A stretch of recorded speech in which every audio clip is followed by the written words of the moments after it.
Hello everyone, আমি সুজয়া। আমার একটি নতুন ব্লগে আপনাদের অনেক স্বাগত। এই গরমে বারবার করেই পাহাড়ের কথা মনে পড়ছে, তাই বন্ধুদের সঙ্গ করে আবার বেরিয়ে পড়লাম পাহাড়ের ডাকে। আর এবারের ট্রিপটা গার্লস ট্রিপ ছিল, তাই প্রণবকে এই ট্রিপে খুঁজে পাবার আশা করবেন না।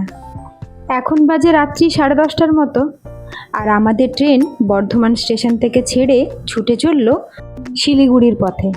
রাত্রিতে তো ট্রেনে উঠেই ঘুমিয়ে পড়েছিলাম, আর এখন সকাল সকাল উঠে সবাই ফ্রেশ হয়ে বসে গেছি নামবো বলে। আর আমাদের এবারের ট্রেন ছিল কাঞ্চনকন্যা এক্সপ্রেস। ট্রেন একদম পৌঁছে দিয়েছে আমাদের রাইট টাইমেই শিলিগুড়ি স্টেশনে। আর স্টেশনে নামতেই সেলফি নেওয়া শুরু, আর নেমেই এখন অপেক্ষা শুধু গাড়ি আসার। আমাদের এবারের ট্রিপটি অ্যারেঞ্জ করেছেন চ্যাটার্জি ট্যুর অ্যান্ড ট্রাভেলস। ওনার নাম্বারটি আমি ডেসক্রিপশন বক্সে দিয়ে দেবো। আমাদের গাড়ি চলে এসেছে, কিন্তু কি আর করব বলুন, ড্রাইভার দাদা তো একা আছে, ওনাকে একটু হেল্প করতেই হবে। তাই আমরা লাগেজগুলো তুলতে ওনাকে একটু হেল্প করে দিচ্ছি। 4টে দিনের ছুটি নিয়ে বেরিয়ে পড়লাম পাহাড়ের পথে। সেই চেনা পথ, সেই তিস্তা নদীর ধার ঘেঁষে যাওয়া। তবুও যতবারই আসি ততবারই যেন এই জায়গার প্রতি অন্যরকম ভালোবাসা জন্মায়। এতদিনে তো আপনারা প্রায় সবাই জেনে গেছেন যে আমরা ঘুরতে কতটা ভালোবাসি। এমন অনেক ব্লগার আছেন যারা শুধুমাত্র ভ্লগিংয়ের জন্যই ঘোরাফেরা করেন, কিন্তু আমার ঘোরাফেরাটা ঠিক তেমন নয়। আমি ঘুরতে ভালোবাসি, আর সেই ঘোরার অভিজ্ঞতাই আপনাদের সঙ্গে শুধুমাত্র শেয়ার করি। কথা বলতে বলতে প্রায় চলেই এলাম আজকের প্রথম জায়গা, নাম ঋষিখোলা। কালিম্পং থেকে মাত্র 36 কিলোমিটার দূরে এই ঋষিখোলা। আজ দিনটি বেশ রোদ ঝলমলে। পাহাড়ের প্রায় 2000 ফুট উচ্চতায় এখন আছি আমরা, তবুও কিন্তু বেশ গরম লাগছে। ঠান্ডা এখানে প্রায় নেই, রাত্রের দিকে হয়তো পড়বে। জায়গাটি এত মনোরম যে বলে বোঝানো যাবে না। ঋষি নদীর ঠিক ধারে সবুজ পাহাড়ে ঘেরা চারিদিক। ঋষি নদীর ধার ঘেঁষে জায়গাটি বলে এই জায়গাটির নাম হয়েছে ঋষিখোলা। তবে নেপালি ভাষায় খোলার অর্থ হচ্ছে নদী। এখন পৌঁছে গেছি হোমস্টেতে, আর আজকের আমাদের হোমস্টের নাম মৌর হোমস্টে। এই হোমস্টের rate per day per head 1200 টাকা। তবে সিজন আর অফ সিজনের বেসিসে এটা একটু ভ্যারি করে। বেশ পরিষ্কার পরিচ্ছন্ন আর সাজানো গোছানো। তবে আমরা গিয়েই এত টায়ার্ড হয়ে গেছি যে বিছানার মধ্যেই সব নামিয়ে ফেলেছি। আর খিদেতে তো এখন পেটে চুহাতে ডন মারছে, তাই আমরা ছুটে চললাম খাবার ঘরের দিকে। ওদিকে চলুন, ওদিকে রয়েছে ডাইনিং স্পেস। ডাইনিং স্পেসটাও বেশ সুন্দর, একদম নদীর ধার ঘেঁষে। চলুন নদীর দিকটা আপনাদের একবার দেখায়। নদীর ধারটা এত সুন্দর, দেখেই মন চাইছে এক্ষুনি ছুটতে যাই। তবে খাবারটা খেয়ে নিই, খেয়ে নিয়ে অবশ্যই নদীর ধার দিকে যাব, এটুকু তো আমরা ভেবেই রেখেছি। তবে জায়গাটা এত নির্জন আর নিরিবিলি, আর এখানে গেস্ট বলতে জানেন শুধুমাত্র আমরাই।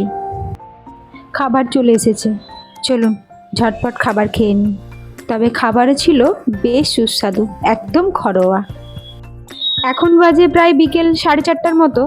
তবে পাহাড় এলাকা হলেও এখানে এখনও কিন্তু বেশ রোদ রয়েছে, তাই এখন চললাম পাহাড়ের পথ ধরে নদীর দিকে। আমাদের হোমস্টে ঠিক পাশেই এইরকম একটা ছোট্ট পাথুরে রাস্তা রয়েছে, যেটা দিয়ে নদীতে নামতে পারবেন। তবে খাবার খেয়ে নিয়ে আর ফ্রেশ হবার সুযোগ নিইনি। ভাবলাম একেবারে নদীর জলে নেমেই যত ক্লান্তি আছে শরীরে সব বিসর্জন দেব।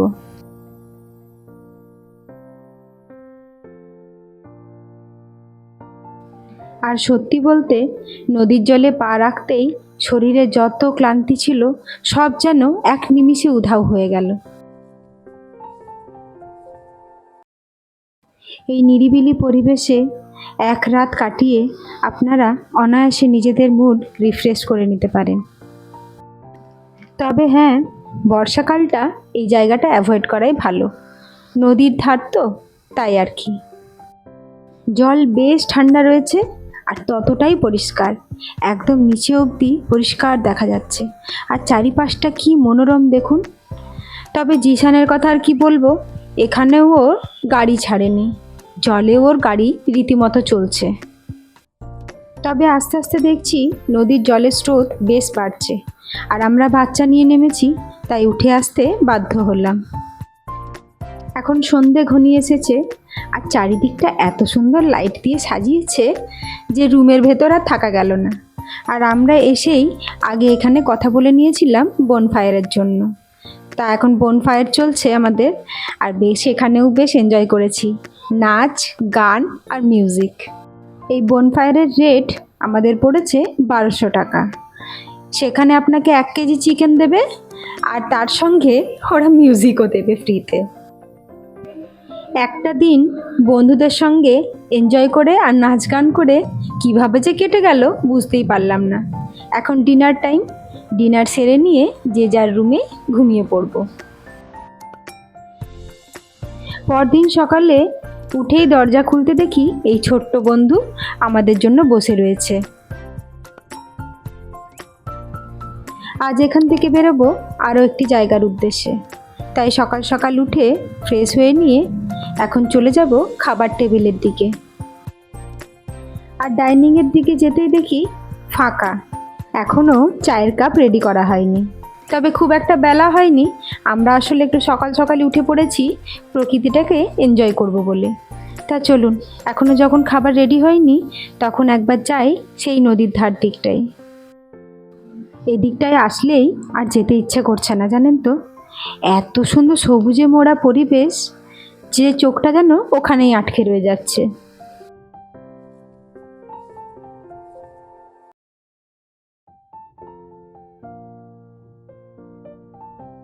চলুন এখান থেকে যাই, টেবিলে চা চলে এসেছে, চা খেয়ে নিয়ে একই সঙ্গে ব্রেকফাস্টও করে নেব, কারণ এখন বেরোতে হবে অন্য একটি জায়গার উদ্দেশ্যে।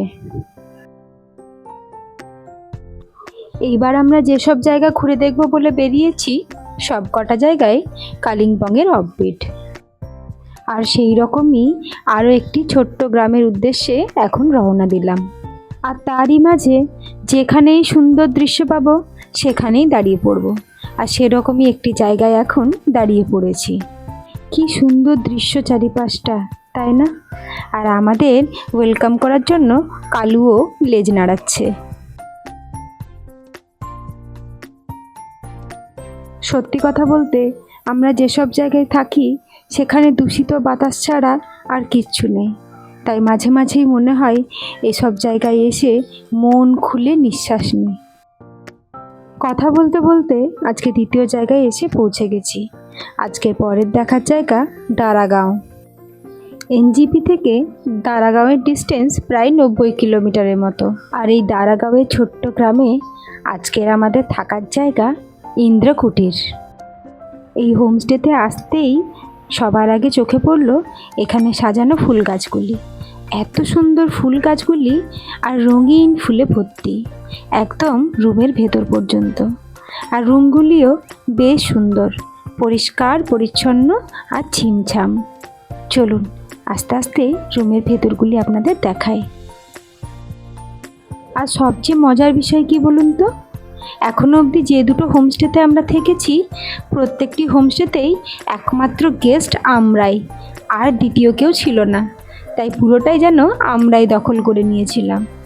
আমরা এখন হোমস্টেতে পৌঁছে ঠিক করেছি এখানে দুপুরে লাঞ্চটা সেরে তারপরেই বেরোবো সাইট সিনে।